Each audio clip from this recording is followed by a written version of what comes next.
श्री नरेंद्र मोदी जी ने इस घटना के तुरंत बाद स्पष्ट शब्दों में कहा कि भारत आतंकवाद के प्रति शून्य सहिष्णुता की नीति पर चलेगा और इस हमले के पीछे जो भी है उन्हें उनकी कल्पना से भी कठोर सजा दी जाएगी। आज मुझे कहते हुए बड़ा गर्व और अनुभव हो रहा है कि भारत के हरियाणा हमारे यशस्वी प्रधानमंत्री नरेंद्र मोदी जी के नेतृत्व में 7 मई की रात को हमारे बहादुर सुरक्षा बलों ने ऑपरेशन सिंदूर को अंजाम दिया। यह एक सटीक और साहसिक अभियान था जिसमें हमारी सेना ने पाकिस्तान की सरजमी पर जाकर आतंकवाद के 9 ठिकानों को ध्वस्त करने का काम किया। यह कार्रवाई उन शक्तियों के लिए स्पष्ट संदेश थी जो आतंकवाद को प्रायोजित और प्रोत्साहित करती है। भारत की ओर से उनकी ही जमीन पर करारा जवाब दिया गया।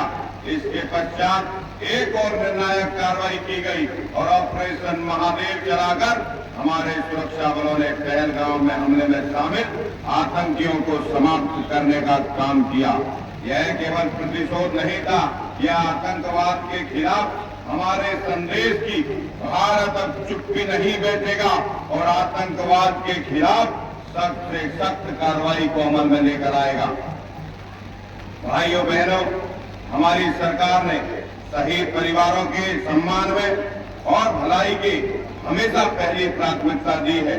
जो जवान देश की रक्षा करते हुए शहीद हुए उनके एक आश्रित को अनुकंपा के आधार पर सरकारी नौकरी अक्टूबर 2014 से जून 2025 तक 410 शहीदों को आश्रितों को नौकरी दी गई है।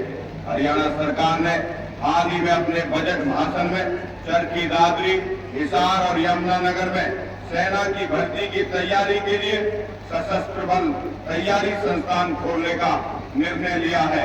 साथ ही रेवाड़ी के एक सैनिक संग्रहालय बनाने की भी सरकार को प्रस्तावना देनी है।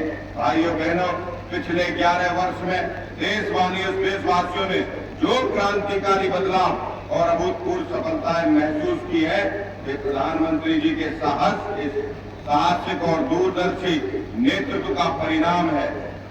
पीएम किसान सम्मान निधि